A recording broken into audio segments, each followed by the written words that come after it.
कुरिन्थियों 5 अध्याय उसका 17 वचन पढ़ेंगे। यहां पर लिखा है, सो यदि कोई मसीह में है तो वह नई सृष्टि है, पुरानी बातें बीत गई, देखो वे सब नई हो गई। आमीन। वचन का कहने का मतलब है कि जितने भी आज मसीह यीशु में हैं, हम और आप जितने लोग आज मसीह में हैं, यदि आप मसीह में हैं तो आप सब बोल सकते हैं हमारे साथ कि मैं मसीह में हूं, मैं मसीह में हूं। मैं आपको कहना चाहता हूं, यदि आप मसीह में हैं तो आप नई सृष्टि हैं। अब आप समझ सकते हैं कि नई सृष्टि का मतलब यही होता है कि फिर से आप बनाए गए हैं परमेश्वर की आत्मा के द्वारा।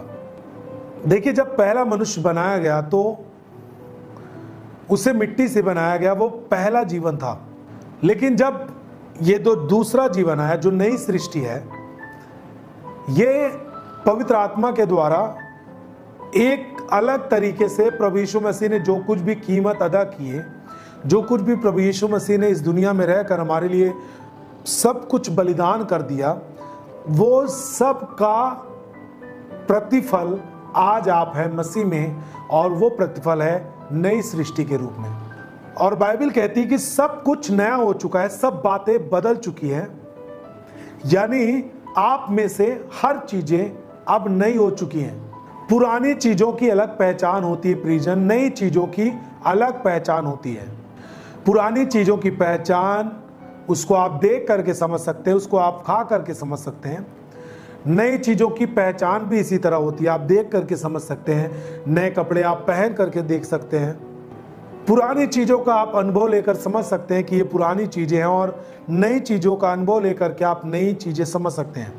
मसीह में पुरानी और नई चीजों का अनुभव इससे नहीं होता कि आपके कपड़े पुराने हो चुके हैं, अब आपको नया कपड़ा लेना चाहिए।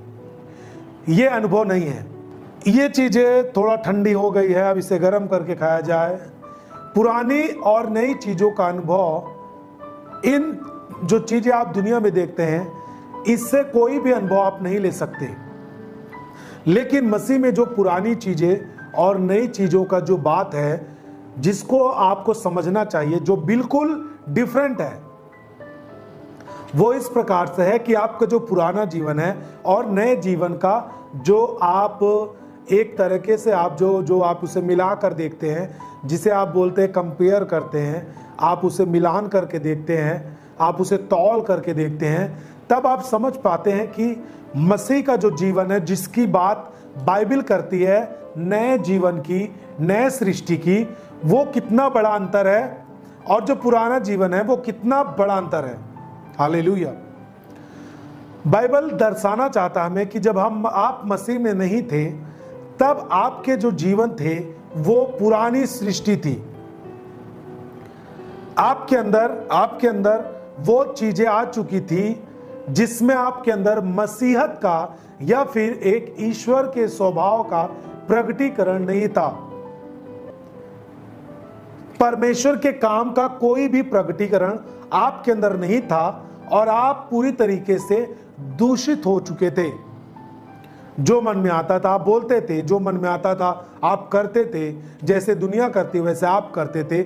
आपका जो कोई डिसीजन था वो दुनिया से कुछ अलग नहीं था, परंतु उन्हीं की तरीके से मिक्स जीवन था। कुछ चीजें आप समझ पाते थे, लेकिन बहुत सारी चीजें आप नहीं समझ पाते थे। वो थी पुरानी सृष्टि, जो पूरी तरीके से पाप में हो चुकी थी, धूमिल हो चुकी थी। लेकिन जब आप मसीह में आ चुके हैं तो आपके जीवन से सब पुरानी बातें बीत चुकी है। मैं आपको बोलना चाहता हूं, एक बार आप फिर से देखें आंख उठाकर कि आप मसीह में नए हो चुके हैं। आमीन।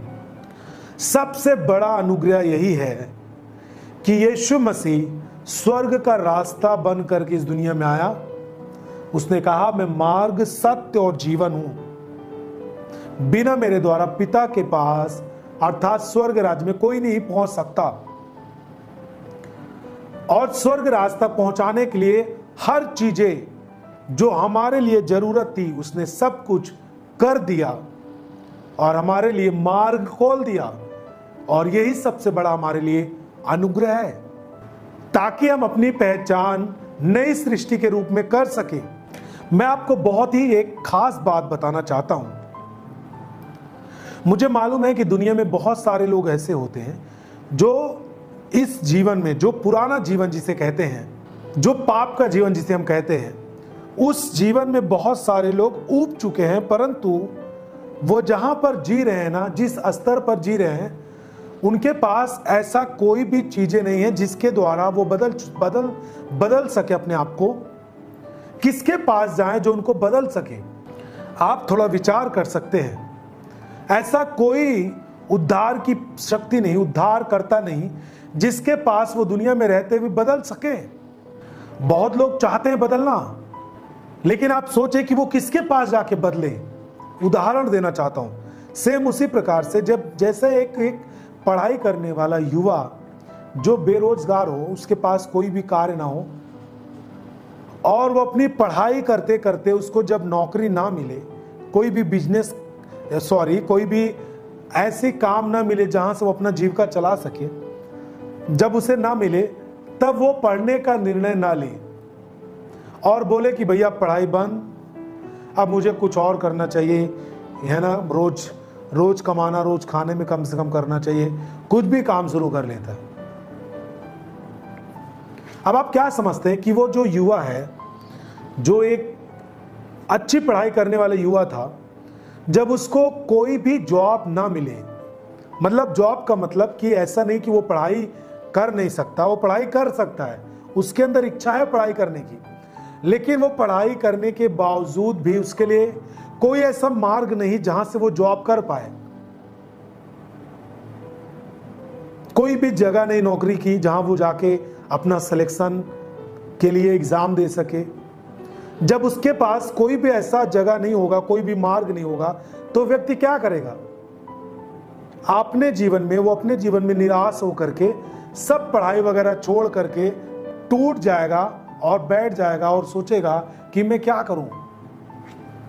सेम उसी प्रकार से दुनिया में बहुत सारे लोग हैं जो इस जीवन से ऊब चुके हैं, लड़ाई से, झगड़े से, पाप से, लड़कियों से बात करना, हस्तमैथुन की आदत से, गुटखे से, सुपारी से, नशे की लत से, शराब पीते पीते, पत्नी को मारते मारते, वो सब कुछ बदलना चाहते हैं अपने जीवन में, लेकिन उनकी पहचान नई सृष्टि के रूप में कहां पर हो सकती है, उनके लिए कोई भी जगह नहीं है। सेम उस युवा की तरह। और इसीलिए लोग समझते हैं कि चलो जिस तरह जिंदगी जी रहे इसी में जीते रहे, क्योंकि अब हमें कुछ नहीं कर सकते, कोई मार्ग नहीं है।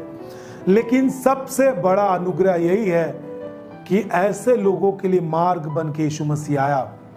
उसकी शिक्षा आपको पाप से आजाद करने के लिए है, उसकी सामर्थ आपके आंसुओं को पोंछने के लिए है, उसकी सामर्थ आपको चंगा करने के लिए है, उसका बलिदान आपको पापों से आजाद करता है, उसका कोड़े का मार खाना आपको चंगा करता है, उसने सलीब पर जब लहू बहाया वह आपके पापों को माफ करता है। यीशु मसीह का अनुग्रह सबसे बड़ा आपके लिए जगह है। और जब एक व्यक्ति यीशु मसीह को पाता है, वो समझ पाता है कि मैं अपने जीवन में जिस चीज की तलाश थी आज मैं पा चुका हूं। और जब वह व्यक्ति पढ़ाई करने वाला पढ़ाई करता है और उस मार्ग को पाता है जहां से उसे जॉब मिल सकती है, फिर वो और लगन के साथ काम कर सकता है। सेम उसी तरह एक पाप में व्यक्ति जो रहता है, उसे मालूम चल गया कि मार्ग कौन है, अनुग्रह का सिंहासन कौन है, मुझे पापों से मुक्ति कहां मिल सकती है, मुझे कौन पापों से छुड़ा सकता है, मुझे कौन सामर्थ दे सकता है इस दुनिया में जीने के लिए, मुझे कौन दुष्ट आत्माओं से आजाद कर सकता है, मुझे कौन पापों से आजाद कर सकता है, मुझे कौन बीमारी से आजाद कर सकता है, कौन मेरे वंशजों से आए हुए श्रापों से मुझे आजाद कर सकता है, कौन मुझे इस लड़ाई झगड़े की आदत से आजाद कर सकता है, कौन मुझे दुनिया की शिक्षाओं से अलग शिक्षा दे सकता है, वो है यीशु मसीह।